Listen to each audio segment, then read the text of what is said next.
जय श्री जगन्नाथ। ऋण प्रत्येक जीवन रे मनुष्य ऋण कर्ज ए किंतु आज मु आपण मानकु कहबी कि कौन करबा द्वारा की उपाय करबा द्वारा आपनकर ऋण रु आपण माने मुक्ति होई परिबे। प्रथमे तो आमे जानिबा ऋण कर्ज केउ ग्रह माने दियंती। प्रथम ग्रह होउचंती मंगल ग्रह, द्वितीय ग्रह होउचंती केतु ग्रह।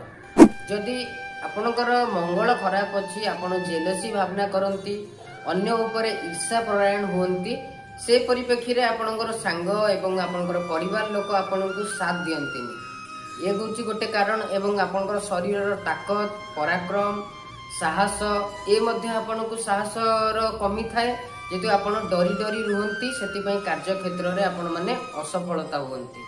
आउ जणे ग्रह रहउचंती केतु ग्रह। जदि केतु ग्रह मनुष्यर खराब थाए, मनुष्यकर नेगेटिव विचारधारा हुए, नेगेटिव भावना भावे एवं नेगेटिव भावना को करिबा पई मनुष्य इच्छा प्रकाश करे एवं निजर विचार निजर भावना निजको साथ दिएना एवं निजर नेम फेम निजर कार्य करिबा शैली ए मध्य खराब थाए। सेति पई मनुष्य कोन करे ना कर्ज नबा को चेष्टा करे। तो आहार उपाय निहाती भाव रे मु आपण मानकु कहबा को जीवी। मने रखंतु, जदि आपणकर केतु खराब अच्छी, आपणकर संतान सुख एवं आपणकर पिला मानकर जे कोनोसी स्वास्थ्य खराब होगा एवं आपणकर पादरे अंटारे गुप्तांगरे ए सबु रोग व्याधि अनुभव होगा बा समस्या सृष्टि करिबा, ए होउची केतु ग्रहर खराब। तो केतु ग्रह को आपण माने शुभ करिबा पाई निहाती भाव रे गोटिए उपाय करि परिबे आपण माने।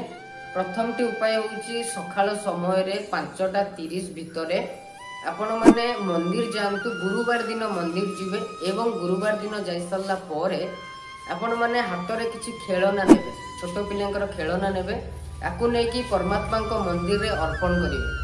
जदि एहा को आपण माने अर्पण करंती ताहले देखिबे आपनकर किछि दिन भितरे आपनकर ऋण कर्ज रो आपण मुक्ति पाई परिबे।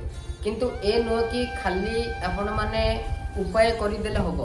ए उपाय आपनकर मन अवस्था को सुधारिबा पई, आपनकर विचार शक्ति को पॉजिटिव करिबा पई, आपनकर भावना को पॉजिटिव करिबा पई। जेतेबेले आपनकर भावना पॉजिटिव रहिबो, जेतेबेले आपनकर दृढ़ निष्पत्तिवान हेबे, जेतेबेले आपण कार्य करिबार शैली रे आपण निपुण रहिबे, से समय आपनकर कार्य करिथिबा शैली रे जो धन उपार्जन होबो, से धन रे आपण माने आपनकर कर्ज निहाती भाव रे सुझी परिबे। जय श्री जगन्नाथ।